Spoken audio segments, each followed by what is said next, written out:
Say it.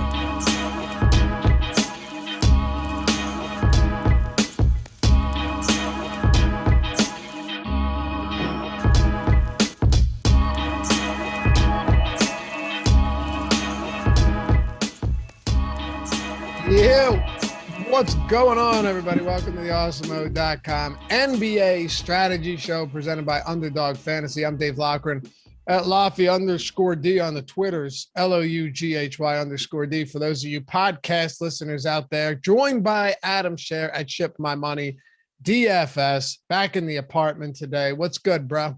Yeah, glad to be back home. Not sneezing. Hopefully won't be wiping my nose all show. Woke up early. I'm getting the hell out of here before I do a show so that maybe I'm not like dying on it.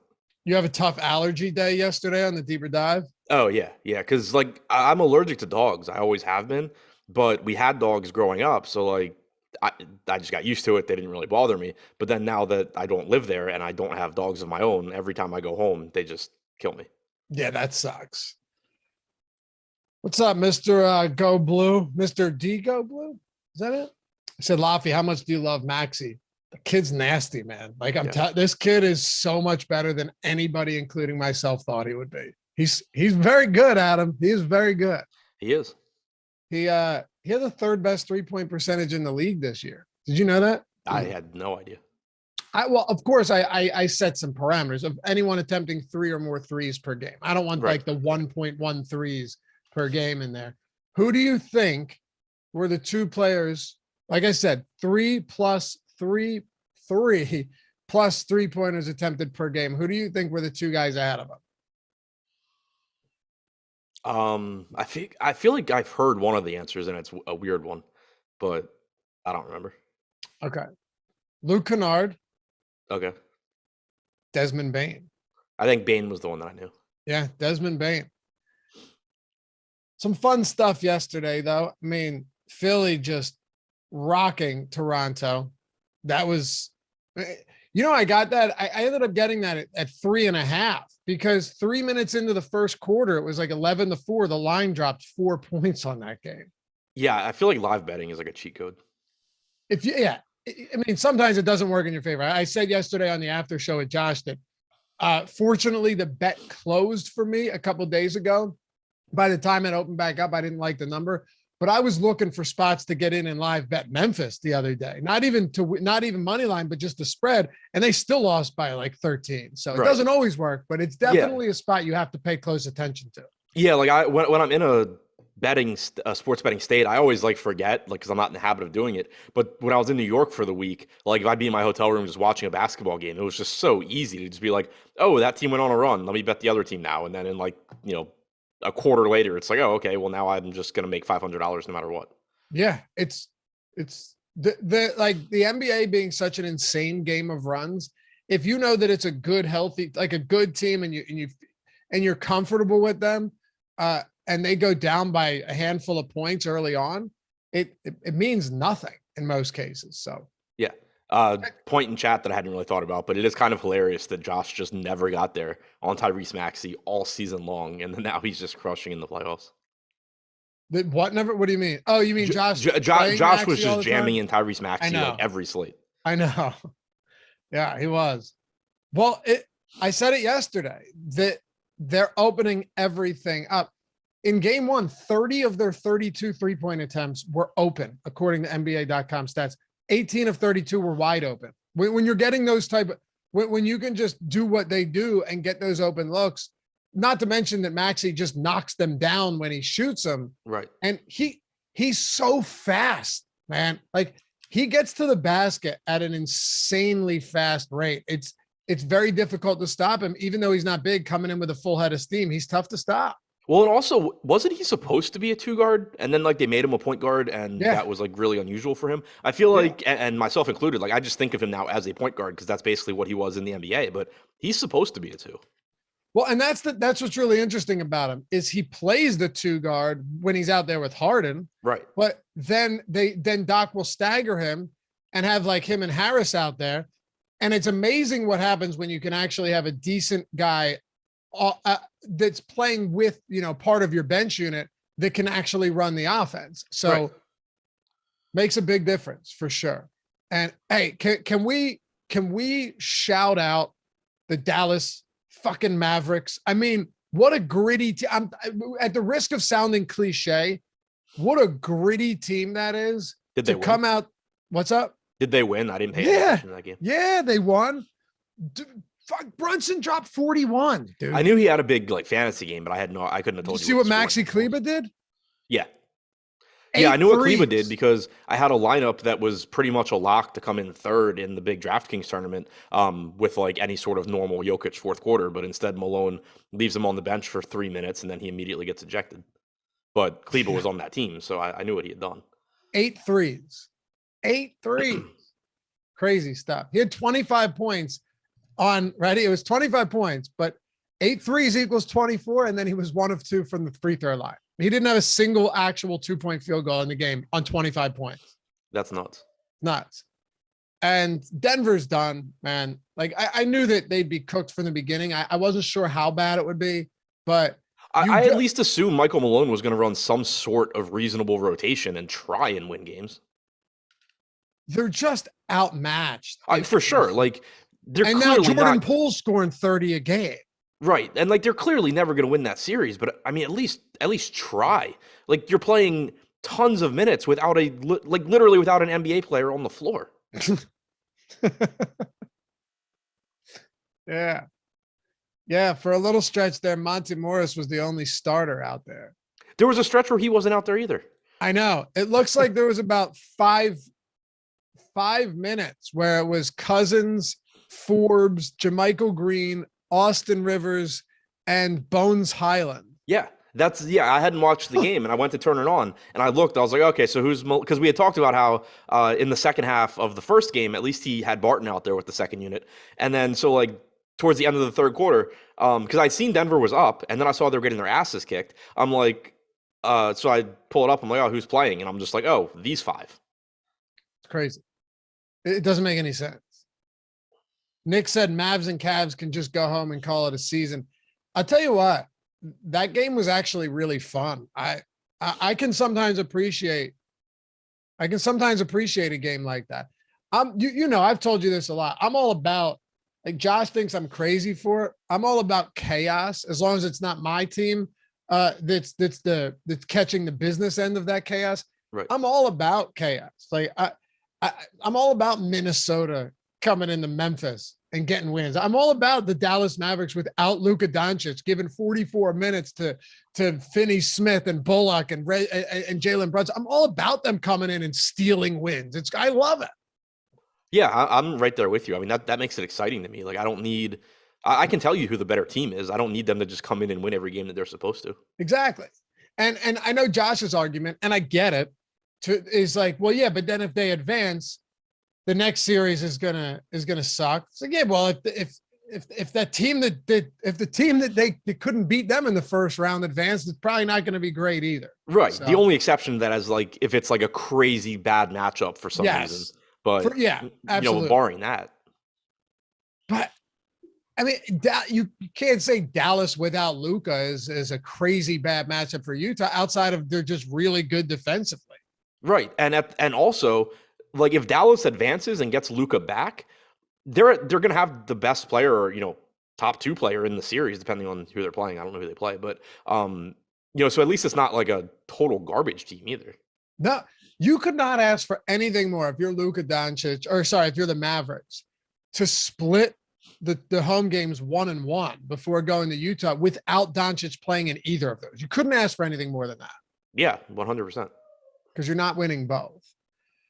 Anyway, hit that thumbs up if you haven't done so yet. 56, not bad. I mean, we got a quarter of people in here that have already hit that thumbs up. You guys are the lifeblood of Awesemo. But if you haven't done so, only takes a second, helps us out a ton, and we appreciate you for doing so. Subscribe to the channel as well. 75,800 plus loyal pieces to this family, and hit that join if you want to join. Get the premium the free super chats each month, the custom emojis of Adam's face and mine, and so much more. We got to get one of Jordan too. We need one of you, Jordan. Oh yeah, with the beater, and get the badges. I'm iced up now. I got the 12-month ice next to my name.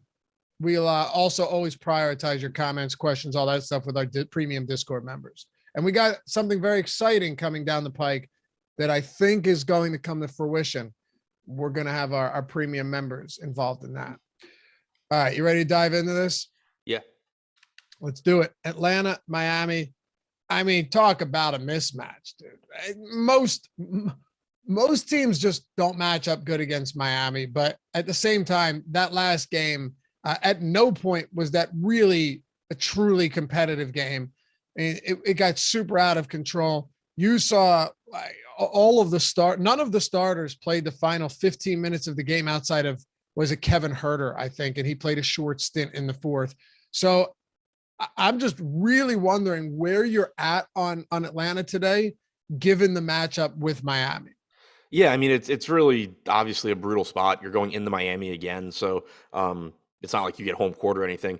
But at the same time, I don't think you can just expect the same level of blowout and that you're just going to get 3 quarters from the starters in a playoff game. Like, that's so unusual for them to just not even Atlanta try. Is a good offensive team. They had the second best offensive rating in the league this season. Who, Atlanta? Yeah. Yeah. And then there's some chance, I guess, that Collins maybe moves back into the starting lineup, not on the injury report at all now after playing 21 minutes last game. That would certainly be nice, from an offensive standpoint. But the more minutes he can play, whether it's off the bench or in the starting lineup, obviously gets better. But still just a brutal matchup. The pricing has come down, though. Trae Young at 9,300 still gives you a very high ceiling. Like, if Atlanta's able to hang in this game, it's because Trae Young is playing well. Pretty cheap pricing on Bogdanovic, Okongwu, Gallo. So it's not a team that I love. Like, Trae Young is the only piece that really stands out at its salary, but still a 3-game slate. So, getting to Bogdanovic, Okongwu, Gallo, some Collins if he starts, I think is still decent as long as you're playing, a lot of lineups. How many minutes if this game is close do you think a guy like Okongwu gets? That one's tough because it kind of depends on what they're going to do with Collins too. Like Okongwu played 20 minutes last game. He also had 4 fouls. In the first half, he played about 50, or he played exactly 15 minutes. If he closes, he gets 30, I guess. But like I would also expect in a close game, the closing lineup probably has John Collins at center. So I would think like, I don't know, 24, 25 minutes for Okongwu. You would think so. I mean, Collins just getting all the backup run, and then they completely emptied the bench in the final, was it 5 minutes of that game? 5 minutes or so of that game. So it's really hard to say. It's hard to get a good idea of what it's going to look like. And if the starting lineup is going to be the same. You just mentioned it. Man, the only, maybe you mentioned this and I missed it, but to me, the only reasonable shift to the starting lineup would be Collins over Okongwu, unless you think it would be like Okongwu and Collins and then Gallinari off the bench. Yeah. I think the closing lineup is Collins. What do you think the Okongwu. starting lineup would be? I'm saying if Collins started, would it just be in place of Okongwu? Or do you think maybe Gallo could come off the bench and Okongwu and Collins start in the front court? Yeah, I'm not sure. I could see it going either way. Any other my guess is that they would go Collins over Okongwu and keep Gallo out there for offense. Yeah, I would think so too. I don't know if you want Okongwu out there with Collins, but it's yet to be seen. And then Bogdanovic last game, it was a brutal performance. He shot 0 for 8, I think it was, off the bench, 25 minutes. But this is yet another spot, right, where you have to be aware of. When it's somebody like Bogdanovic, you're always going to lose minutes in a blowout. It's just the way it is. Right. But he also got more first quarter run because of Kevin Huerter's foul trouble. So he played a lot in the first half and then only played like 12 minutes in the second half. He probably would have just played all the way. Bogdanovic probably would have played all the way through that fourth quarter, would be my guess if it was close. Yeah, if the game's close, I expect you're getting like 30 to 32 from Bogdanovic. Me too. Does that interest you at all? As a secondary option, he's around the fantasy point per minute guy on average. You knock that down a bit for the matchup with Miami. But at 5,300, he's still going to project around like 26 to 28 DraftKings points, depending how many minutes you give him. So it's fine, but it's nothing that I'm prioritizing. I have a tough time believing any of these questionable guys for Miami are actually questionable. Like the important ones, yeah. Right? There's no way Bam doesn't play tonight, right? That would be incredibly surprising. Super. And it's a bruised left quad. I don't know. Like he played, it's not like he left last game early. He came out when the bench came in. Yeah. Yeah. He wasn't particularly effective, but whatever. He came out when the bench came in. He lost 5 minutes. He played 28. So he was pacing 33 in that game. Do you want to get to Bam today in the event that he's active? Yeah, 7,600 I think is a great price tag for Bam. You have to remember too that last game was his first game out of health and safety protocols, so he hadn't been practicing with the team. Yep. That potentially affects his conditioning a bit.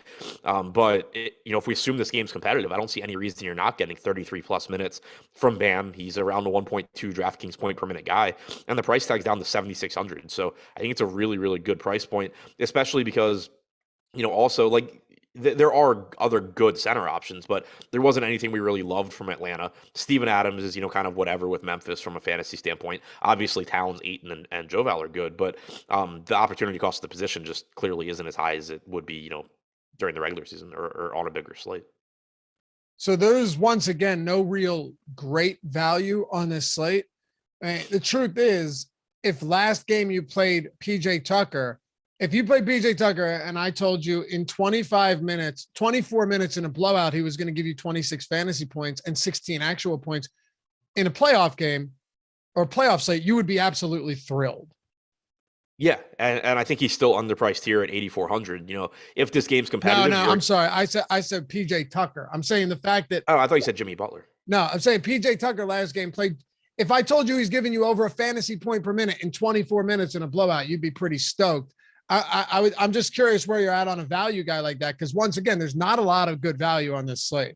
Yeah, I mean the minutes are there. It's just a matter of, does he knock down his open threes? He played 24 minutes, but if this game were competitive, I would have expected him to sub back in, close that game out, probably get up to around 30 minutes or so. At 3,900, I think he's a good value. The only concern is that like he's going to pull a lot of ownership as well, and obviously PJ Tucker is capable of disappearing. But I do think, like you're saying, there's just not a lot of good value on the slate. So We you're only still going have to him get at 15% right now, which just seems yeah, very that low. seems kind of low to me. Similarly, Max Strus at 4,100. Kind of want to be cautious with him because he played 25 minutes last game, but he got garbage run. It kind of looked like, or it did look like he was just going to basically open the first quarter, open the third quarter, play around 20 minutes. But the flip side to that too is Duncan Robinson shot the lights out last game. If Duncan Robinson is not knocking down shots, you can very easily get Max Strus subbing back in for him and potentially getting more minutes that way. So like at 4,100, I think Strus is risky. I think projecting him for 25 or 26 minutes is probably a little bit high. But there's still the upside for him to get there. And then similarly, the same thing for Robinson.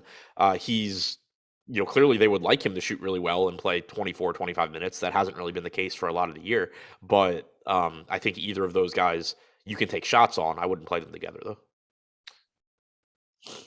All right. Talk to me about Butler then.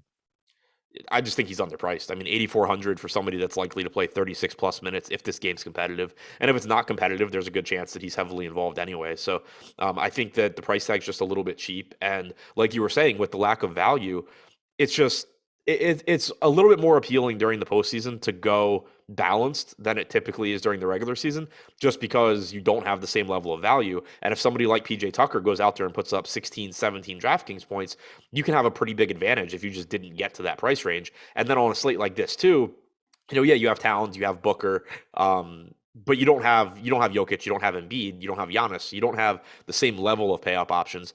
So I think landing on a balanced bill is just a little bit easier, and Jimmy Butler is a pretty big piece in doing that, I think.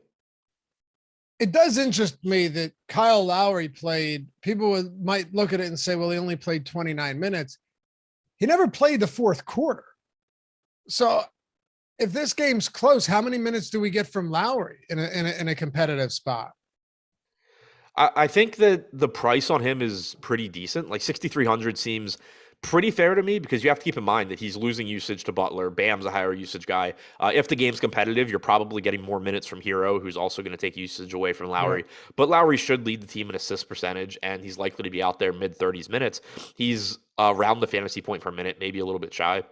So 6,300, I think he looks pretty good. I would still put him behind Bam and Butler. And I do think in tournaments, if you're going to get a discount in ownership between Lowry and Hero, it is kind of appealing to make that pivot where Hero's $300 more. Lowry, I think, projects a little bit better just because there's more consistency.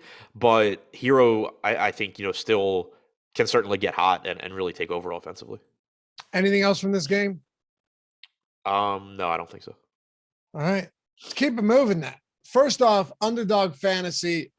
You guys know we did a ton of content on Underdog for best ball for football season. We're doing stuff coming up now, whether it's for the draft, best ball contests coming up or basketball, all of that good stuff. But they got some great contests over there for the NBA playoffs. You got the 25K shoot around with 5K up top tonight. And all you have to do is go to underdogfantasy.com by clicking the link in the video description below, or download their app in the App Store and sign up with the promo code Awesemo, AWESEMO. You'll double your first deposit up to $100. Solid deal there. Promo code Awesemo. You'll double your first deposit up to $100 with Underdog Fantasy this NBA postseason. Got to use that link in the description though, and use the promo code Awesemo when you sign up and deposit. But check out what they got. The prop offerings are sick. They got some great stuff for player prop contests. They've got best ball for basketball. And then of course with football draft right around the corner, you're going to start seeing some best ball stuff. If you're like me and you prefer to be doing football content and drafts all year round, you're going to love Underdog. I'm assuming a lot of you guys are already signed up there, but if not, underdogfantasy.com, you have the app store that you can download it in as well and use that promo code Awesemo. All right, Minnesota. Dude, how good is Anthony Edwards? I just love this kid. I know you do too. Personality wise on the floor, he's our kind of guy. Yeah, and he's been really impressive so far in the postseason. I mean, I've thought since he came into the league that if he can even be like above average, he's going to be a superstar in terms of popularity and marketability and all of that. But he's playing really well too, and if he actually plays like a superstar, he's going to be one of the most popular players ever, probably just based on ability and personality. I told my brother-in-law when I was at his house watching the game the other day, he likes basketball, but he doesn't follow it like we do. You know what I mean? It's not, most people don't.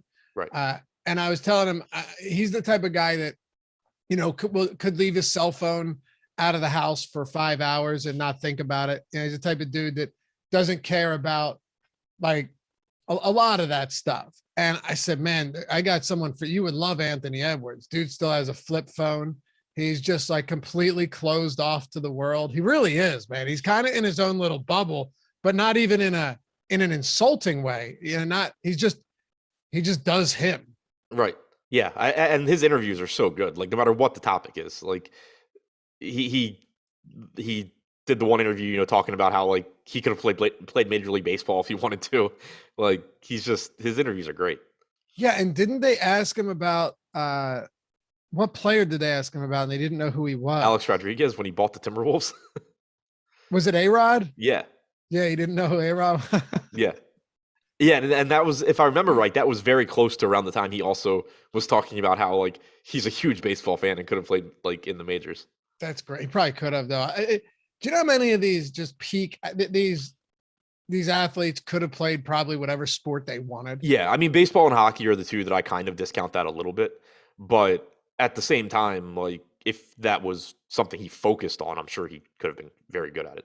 Yeah, hockey's different though too. Just because like it's there's a lot of things about hockey that just make it a difficult sport to play. Like basketball, you can kind of play anywhere and practice anywhere, right? Like football, even baseball, you can practice them anywhere. Right. It's a lot different with hockey. Yeah, for sure. It's like it's more technical and like skill based, which is why I think it's different and why I think baseball is different. Like, but I'm saying you can't just go find a hockey rink anywhere. Like you have to pay. The barrier to entry for hockey, just for any old person, is it's high. There's a real barrier to entry there. It's pretty high for baseball too, but not as high as for hockey. Right.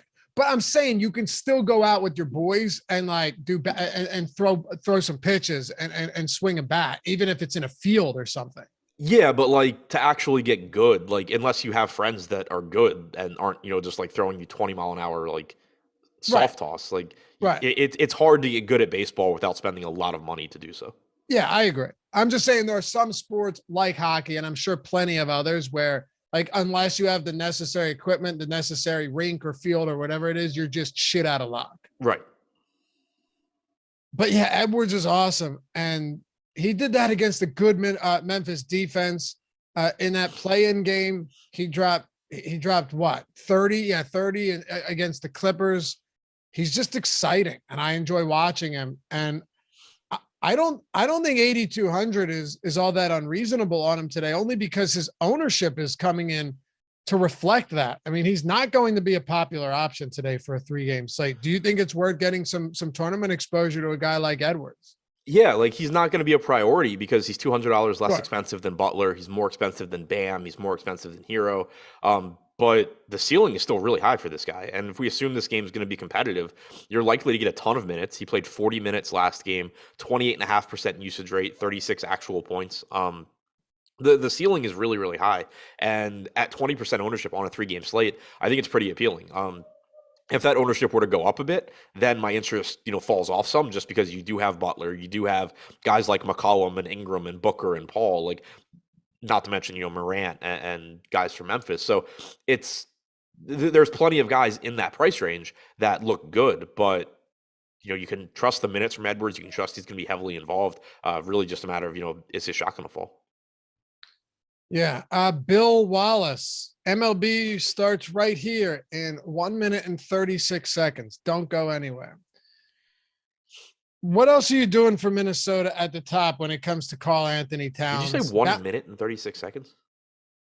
Yeah, 5 minutes and 3 seconds, Bill. Don't go anywhere. Keep typing in all caps and freaking out. Towns bounced back in a big way last time out, right? It was good to see that. This entire team, I mean, I honestly don't expect them to play at that level again. Right? They were pretty dominant in that game. They dropped 130 in regulation. They are a high scoring team. But is Towns a priority for you today? Yes, because like he's the highest score or highest projected player by a pretty wide margin. So obviously you would certainly like to get there. The negative would be that you can just save some money, go down and like not really get to that price range at all, going to your Booker, McCollum, Butler, Ingram type guys. But the fact that you don't have Giannis, Embiid, Jokic on this slate, I think does make Towns look pretty appealing. And then also he's not that expensive. He's only 9,500. So it's not like you're necessarily going to have to force in bad value options to get there. You'll have to obviously save some money somewhere, but not to the extent that you would if he was like 10.5 or 11K or something. Antonio says Bill is right, though. They do talk a lot of nonsense. Listen, first of all, very little nonsense, I would say today. We recap and then, you do maybe a little here and there, but I promise you, man, Antonio, there are plenty of generic shows out there that you could go to for just clear cut, dry DFS analysis, and it'll make you a happy guy. I promise you. But sometimes we like to have a little fun. What else for Minnesota? From Russell, who just is like been mitigated to a nothing in this offense right now. I know he's not expensive, and I know last game isn't signifying or isn't exactly what we should expect every game. And then, we got to talk about Vanderbilt and Beverly again. Vanderbilt's minutes are a little bit sketchy right now, but he's one of the few guys sub 4K that's actually going to be in the rotation. Yeah, DraftKings did the thing again where they price Vanderbilt basically the same as PJ Tucker. I think he is the same today. He only played 18 and a half minutes last game, and it wasn't even foul related. You just got more playing time from Jaden McDaniels. McDaniels played 25 minutes to Vanderbilt's 18, and then you also had Malik Beasley play 30 minutes off the bench. Taurean Prince was in the rotation, played 11 and a half minutes. So Prince is questionable today. If he's out, it certainly doesn't hurt Vanderbilt, but I do think that Vanderbilt's just a really I like high risk, high ceiling isn't the correct way to phrase it, I don't think, because I still don't like in terms of raw ceiling, I don't think it's that high. But if Vanderbilt plays well and gets like 28 minutes, he's going to pay off $3,900. It's just a matter of you can't guarantee that at all. This dude is unhinged. I didn't see what he said that got timed out. Oh, it's good stuff. He's got money on the line. No, fun is not wanted. Yeah, we'll keep going. He's got money on the line. MLB starts at 7, man. We got to go. That's great. I enjoy someone that's just sometimes comes in the chat and is a little bit unwell. It's spices up the day. You know what I mean? It makes it fun. Yeah. I know you had a couple of them on the strategy show the other week, and I heard about those. So yeah, it's fun. It's fun. I embrace it. All right. I think Bill, I think it's more of like just a troll type deal because he seems like it doesn't seem like just some incoherent ramblings of a madman. It seems like somebody that's just, trying to get a rise. Can appreciate 100%. That. Anything else for Minnesota?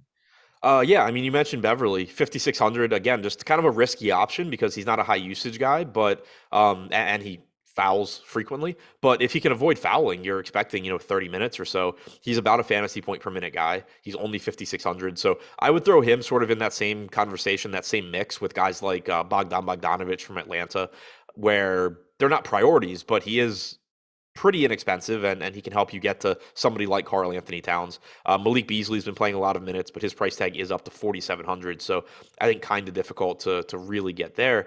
I do think you should also pay attention to the ownership difference between Jared Vanderbilt and Jaden McDaniels. Vanderbilt's the better point per minute guy. Obviously, we expect him to start, but Vanderbilt right now is at 23%. McDaniels is at 6%. Only a $100 difference in salary. and they negatively correlate. So you're never going to be excited about McDaniels, but if that ownership holds, he does just work as somebody that gives you the same sort of salary relief as Vanderbilt, but at much lower ownership. We had a super chat from Ray 205K. Should we divorce Adams and roll with Clark? I waited for that one as an appropriate segue into the Memphis Grizzlies, Adam, so we could do that today. Do we divorce Adams and roll with Clark? I'm assuming because Clark played those additional minutes and closed out the game along with the starters. I still have a tough time believing that you wouldn't want Steven Adams out there for long stretches. Yeah, I have a hard time thinking that Adams, like that Clark is just the closing center now. You did get 27 minutes from him last game. You only got 24 from Adams. Clark closed both halves. In the first half, most of those closing minutes were alongside Adams, and then they subbed Kyle Anderson in for Adams at the very end. But in the second half, it was just Clark over Adams. You do have a difference. That's when Minnesota really pulled away too, for what it's worth. Yeah. You do have a difference in salary. Adams Clark rather is a little bit better point per dollar guy as well, although they're both, between like 1 and 1.1 fantasy points per minute. So I think the ownership's one thing to pay attention to, but also Clark has power forward eligibility. So that makes him a little bit easier to get into lineups. Clark's at 20% ownership right now. Adams is at 19. So nothing really standing out there in terms of making a decision that way. I think you kind of just play both guys, just not together, because I do think that, Clark's ceiling comes at the expense of Adams, but I think they both actually look decent at their salaries because Adams is only 5,200. If he gets out there for 28 to 30 minutes, which he certainly could, then he's going to look pretty good as well. If Clark replicates, 27 minutes, then obviously he's one of the best value plays. Yeah. I mean, at this point, Clark is not that much cheaper than Adams, but somebody said Adams can't guard Towns. Adams doesn't guard Towns. Most teams use their 4 to guard Karl Anthony Towns, and the 5 is with Vanderbilt. If you were to project minutes right now, I know it's tough, but what would you give to Clark and Adams? 28, 20 or 26, 22? Yeah, I was going to say like 26, 22. You could even actually, go if they play alongside of each other, maybe you could boost both of them a little bit. I was going to say you could go like 26, 24, I think. Yeah. Something like that. I think you're right. Both of them are fine. I mean, Steven Adams, to be fair to Adams, he is north of a fantasy point per minute guy this year. It's not like when he's on I know last game he didn't play well, but this is not somebody who normally just stinks it up like that and is a low fantasy point per minute producer. Although it is interesting, in 4 games against Minnesota this year, he's been terrible. But yeah, maybe Clark at 4,400 is actually a really good play here. I mean, if I could guarantee you 24 minutes from Clark, how much would you want of him today at that price point? At that price point and only 20% ownership, like as much as I can get. Yeah. Right. Exactly. So yeah, I think Clark is a good play. I expect to have more Clark than Adams because 1, he's cheaper. 2, I mean, we did see the rotation last game, and 3, he has power forward eligibility. So like, right, that's a good I expect to have more Clark than Adams. I just don't think that we should be 100% drawing conclusions based off last game. Sure. I don't even know how much power forward eligibility matters on a slate like this. I mean, I guess. Well, it's just more spots you can get him into. No. I know. I'm saying like so often that center position is just loaded with good plays. Right. Yeah. I didn't even really mean it that the opportunity cost at center is that high. I just meant there's more flexibility. Like it's an extra lineup spot. For sure. How else do you want to approach Memphis tonight? I think kind of across the board, they look like good, but not great. It's like, I like all of the starters, but then I can also point to somebody else that I just like a little bit more in their price range. And I think that's reflected in the ownership. Bane and Brooks both at 30%. Nobody else higher than 20%. So I do think they were a really good team in tournaments, but it's like John Morant's $300 more than Karl Anthony Towns. Not to say that he can't outscore Towns. He clearly can, but he's not going to project quite as well. Desmond Bane at 6,400, Jackson at 6,500. They both look pretty good. Brooks looks pretty good. But I still don't know that I would call any of them priorities. So I do like them in tournaments. I do think the ownership's going to be relatively low. It's just kind of difficult to pinpoint like exactly which guy you want. It's different than a team like Miami where it's like clearly Butler and Bam are the top two guys, followed by Lowry, or Atlanta where it's like Trae Young is by himself, or Minnesota where it's Towns and Edwards and then everybody else falls off. Here it's kind of like relative to salary. I think all of the main pieces basically look more or less the same as one another. We got free content on the site today. Yep, certainly do. Got a lot of it. NBA player projections, MLB main slate ownership projections, PGA golfer rankings, NHL ownership projections, all of that free over at awesemo.com. But if you're looking to join Awesemo and get everything, whether you want to do a week, a month, a year, one sport, every sport, we got you covered at awesemo.com/join. Got the boom bust tools, the lineup builder, player projections, ownership, all of the projected stats as well. I feel like people don't take advantage of that type of stuff enough, and so many other things. For baseball, of course, you got the top stacks tool, the top pitchers tool, PGA, UFC, NASCAR, MLB, NBA, USFL projections, esports. I'm forgetting stuff because we got so much. If they have contests out there, we got content. Like I said, you can do an express pass for less than $5 a week if you're working on a budget, or you can make a real commitment, make an investment, go for the whole year, get a nice discount. However you want to do it, awesemo.com/join. All the tools built by Awesemo, I should say, Alex Baker himself, and helped managed by some of the best players out there. So check it out. If you have any questions, you can hit me up. My DMs are open on Twitter, but be sure to join our premium Discord when you do and jump in to the Office Hours channel on top of that, where you got the pros answering your questions, helping you better your game. Oh, and the Best Bets Discord. If you're into that sports betting twist, we got the Best Bets Discords with Alex Baker, Ben Rasa, Steve Buzzard, all those guys in there dropping the best picks every day with our, leading projections out there. And we've cultivated a pretty awesome community. So Best Bets Discord, link in the description for both of those. All right. New Orleans Pelicans. Hang on, before you make me talk about basketball, Steven Leibowitz mentioned The Wire in chat, and it reminded me, did you see the trailer for the new series that's coming out on HBO Max from David Simon and the guys that created The Wire? Like, it has Marlowe, it has a couple other people, stars the guy that plays the Punisher. What? It's about like I think it's about like the gun trace task force in Baltimore. Which Punisher? Like the Thomas Jane Punisher? No, the only one I ever saw. John Burton or something? I don't know. I feel like Thomas Jane was in one of the Punisher movies. It's the only one of those movies I've ever seen. Maybe I'm thinking of a different movie. I'm looking now. I don't remember the guy's name. Unimportant. What's it about? Yeah. It's about like the gun trace task force in Baltimore, which was like a really corrupt policing thing. But it's like a 6-episode miniseries about that from the same guys that created The Wire. And like Marlowe plays a cop, so he's like on the complete opposite side now. But yeah, it looked really good. I think it comes out in like a week. Dude, that's exciting. But let me just say, it drives me nuts. And yes, Thomas Jane was in one of them.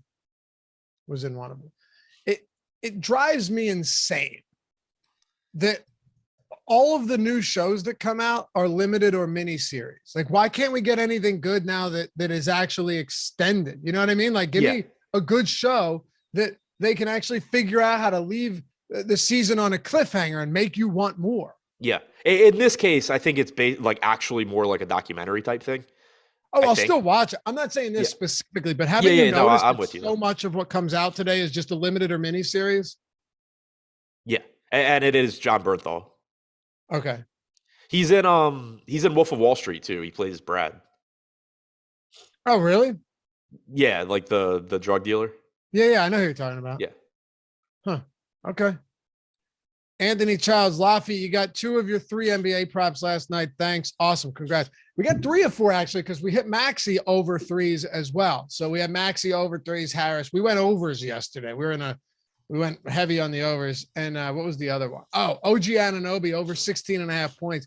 He had 3 fouls early on, and I got a little bit nervous there. And I was already on that before the Gary Trent news, but Gary Trent ended up getting sick again, and OG Anunoby Cruz. So yeah, we'll try and run it back today. The Odds Shopper channel, ODDSS, Odds Shopper, all one word. Monday through Friday, I throw out an best NBA props videos. It's a lot of fun. Come join the family over there. We'll sweat some bets together. All right, Pelicans. You see how many rebounds Joval had last game? No, I didn't. Take a guess without looking, please. Don't pull some shit. So it's either gonna be like 2 or like 40. I love when I get you in a corner like this. And Yeah, I'll go 4. 25. All right, that is more than 4. Yeah, but you knew it was on one of these days. I'm just gonna say it, and it's gonna be 11, right? Like it'll just be his season average, Right? And whatever it is. But yeah, no, it's 25 boards, man. He had 18 and 25 in 31 minutes. Good rebounder. Anyway, talk to me about the Pels here. They're significant dogs, 9.5 points, 221.5 point total. Brandon Ingram getting some love. Same with McCollum. Joval just getting virtually no ownership on this slate. 15% on a 3-gamer. It's very interesting at a center position that's good, but not special. Yeah, agreed. And pricing came down. I mean, the two guys that really stand out here are Ingram and McCollum. Last game, you got 43 minutes from McCollum. You got 38, almost 39 from Ingram, 32.5% usage rate from McCollum, 27 from Ingram. Both of those numbers more or less in line with what we saw from them during the regular season when they played together as well. So they both look, I think, like 2 of the top plays on the slate at their respective salaries. But 7,500 for Joval. I mean, he only played 30.5 minutes, but we know physically he can play more. You could see him play more in future games. He's a really good point per minute guy, although he does take somewhat of a hit playing alongside McCollum and Ingram. But, last game, 35% usage rate. I don't expect that to continue necessarily, but interesting to see. Like you said, he rebounded at a really high rate as well. The ceiling is certainly massive for those guys. So I think that at relatively low ownership, Valanciunas makes sense. And then I kind of don't care at all about ownership between McCollum and Ingram. Like they're just clearly 2 of the top 2 plays. I agree. What about Hayes? Played like 12 minutes last game. I think it's pretty tough to want to get to him just because there's so many ways it can go poorly. Like for one, he just doesn't need to play a lot of minutes, but like when he starts, he's playing alongside Valanciunas, so you're losing rebounding opportunities there. He's obviously not going to get a lot of usage, but then you have Larry Nance taking on a bigger role. You've had Trey Murphy taking on a bigger role because he's a better 3-point shooter. He can space the floor a little bit, whereas Hayes can't. The flip side or the counter argument is that Hayes is only 3,500. So if for one reason or another he finds a way into 22 to 24 minutes, he's probably going to pay off that salary and be a good value. It's just that more often than not, I don't think he gets there because I don't think he really offers anything here that helps New Orleans. Like I wouldn't be shocked if he isn't even in the starting lineup again, if they just go to, a smaller lineup here because there's no reason that they need Hayes out there against Phoenix. But at 3,500, if Joval gets in foul trouble or something, maybe Hayes plays more. So at 4%, like you can certainly gamble and throw darts at him. Same thing for Larry Nance Jr. at 4% owned, but I don't know why Hayes would play a lot of minutes barring somebody getting hurt or in foul trouble. Do you have a priority from this game as a priority in sense of like, I want to get more of him than anyone else on this team? I mean, I think it's McCollum and Ingram. They're very similar. And then, Ingram does have a little bit better positional eligibility with shooting guard, small forward. But those two really stand out. I think from a value standpoint, $3,400 Trey Murphy looks pretty good. I do think that you still kind of need to be cautious there just because the rotation could change. Like, for example, last game he closed. He played the final 5.5 minutes of that game. If he's not in the closing lineup, let's say they go with Alvarado or let's say they go with Larry Nance, or Najee Marshall, which is not, a non-zero chance, then you're just talking about like 20 minutes. But he does, help them space the floor. I do think that they want him out there. So he's a decent option at 3,400. I mentioned Nance, as a potential like dart throw type guy. Alvarado, kind of the same thing at 3,900, 2% owned. But I think the very clear priorities are Ingram and McCollum. Oh, and I forgot to mention Herbert Jones. Like he should play a lot of minutes. He's only 4,300. I think he looks like a pretty good value. I think I would rather get to him than somebody like Jared Vanderbilt just because I'm more confident in the minutes. And he is actually lower owned than Vanderbilt as well. So if you could find those $400, I do like Herbert Jones. Okay. Let's wrap this up. Phoenix Suns, baby. Last one here. Big favorites at home. I think they're probably still favored to win the finals. Last time I looked, wouldn't shock me even a little bit. DeAndre Ayton's interesting, 7,200. Last game he played what? How many minutes did he play last game? 34. Yeah, played 34 minutes in that one. Do you think there's something to be said for if you look at Memphis that they're still probably not going to play the same minutes as a lot of other teams where you're getting like 33, 35 minutes from a lot of these guys? With New Orleans and with Phoenix, do you think outside of Booker, you're still going to see most of these guys in that 34 to 35 minutes range? Or I should say at least guys like Booker, or sorry, Chris Paul and Ayton and maybe Jay Crowder below that. So one thing I wanted to comment on real quick, because in chat, somebody said Ingram got absolutely locked down last game. What makes you think that'll change? It's just not something that from a DFS standpoint, I really care about, because if you're going to try and guess like who shoots well from game to game, good luck. It's all about opportunities. Like Ingram is going to get a ton of opportunities. We know Phoenix is good defensively, but the offense is going to run through McCollum and Ingram. Ingram's inexpensive. DFS really comes down to opportunities and salary a lot more than it comes down to, this guy's going to guard him and make life difficult. Like, yeah, Mikal Bridges is a great defender, and I'm sure Ingram will see plenty of him, but I would care a lot more if Ingram was 9K. You give me Ingram at 7,800, I don't really care all that much about who the matchup is. Like projections take into account the matchup, and he still projects really well. So you're kind of just from a DFS standpoint, typically getting a little bit too much into the weeds if you're just going to decide that like players like Brandon Ingram aren't going to score in the playoffs. From the Phoenix side, yeah, like I think you're looking at around 40 minutes from Booker like you got last game. Bridges should approach 40. I think you probably get 34 to 36 from Ayton and Paul. I expect pretty similar playing time to what we saw last game for the most part. All right. Bad matchup for Ingram. Yeah, it's a bad matchup for the Pels. The Suns are really good. That doesn't matter for DFS. It really doesn't. Like it does, but it's factored in. It's priced in there. Like it's priced in. It's baked into projections. You're making a mistake if you look at someone's projection and then say, yeah, but the matchup, because that's part of the projection. Yeah, he played almost 40 minutes. Right. Played almost 40 minutes. He's still not, and Ingram's still not bad from a peripheral standpoint. I know you have McCollum, but he averages around 12 combined rebounds and assists per game on the season. If you're giving, you're right. If you're getting a sub 8K Ingram at what, with 39, 40 minutes, that's something you'll take. Shit, dude, Tyus Jones went up against actually, I shouldn't say it. Utah's defense, down low is much better than they are in that mid-range, man. That's where Tyus Jones just carved them up. So that's a bad example, but you see guys with bad matchups put up good games. So, it happens. And people are still going to be playing guys like Trae Young today. It's the playoffs, like you said. If you're a 7th seed or an 8th seed or whatever seed you are, a lot of times you're going to be going up against a very good defense.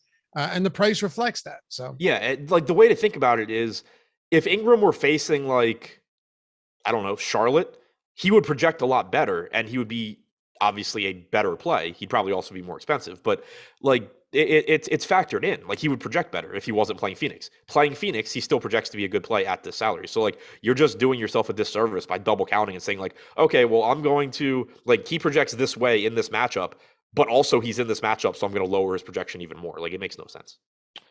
Wrap us up here with Phoenix. And before we do, 150 likes, maybe we got 500 plus people watching right now. If you haven't done so, take that one single second out of your day and hit that thumbs up. 15 to go to 150. Make everybody happy around here. Appreciate you. Go ahead, Adam. Yeah, so I think kind of across the board, Phoenix looks good. 8,800 for Booker. 8,300 for Paul, both good price tags. DeAndre Ayton at 7,200. He's one reason why I assume that Joe Val's only getting 15% ownership is you have a cheaper Ayton. He's getting 24%. I think that's a good play. But again, like Joe Val's a very good pivot away from him if you need an ownership discount, but Ayton still looks good. 5K for Mikal Bridges is a very fair price tag. for someone that's going to play around 38 to 40 minutes. One kind of interesting spot, because he's coming off of a really disappointing game last time out. Jay Crowder only managed 5.75 DraftKings points in 28 minutes, but he's likely to play 28 to 30 minutes. He's 4,400 right now. We have him projected for 15% ownership. So he's another guy kind of like Herbert Jones, where he's more expensive than Vanderbilt, who's getting more ownership, but not by that much. If you can get to the Crowder and Herb Jones price range, I like those guys as a little bit lower owned pivots to Vanderbilt. Okay. Landon Lowe said, live betting the Suns in the third quarter has been money all year. Doesn't matter who does it. They just win. It's funny you mentioned that. I was talking to a buddy of mine the other day, Adam, about how the best actual trend that I've ever bet was Golden State Warriors in the season where they went on to, like, was it break or tie the all-time, single season wins record? Was it did they tie with the Bulls, or did they beat them that year where they had like 73 wins or something? I'm not sure. But this, what's up? They did break it. So this was a team that was so bored in the regular season that the first half they would just not be good. And then you just bet them in the third quarter. And the Warriors, almost every third quarter, their net rating in the third quarter was the highest in the league by a huge margin. There are spots to exploit like that, especially when a team just starts getting bored. And the Warriors certainly did in that regular season. But anyway, that'll do it for us. Appreciate you guys as always. MLB strategy show coming up right after this. Who's on it? We got Greg and Matt LaMarca. Okay. Then we got the PGA strategy show at 1 with our boys Ben Rasa and Eric Lindquist. Then you got MLB live before lock at 4:15, NBA deeper dive at 5:30, live before lock from 6:30 to 7:30, post lock show after that till 8. We got you covered throughout the day. Thanks for hanging with us. We'll catch you back here next time on the Strategy Show. Peace.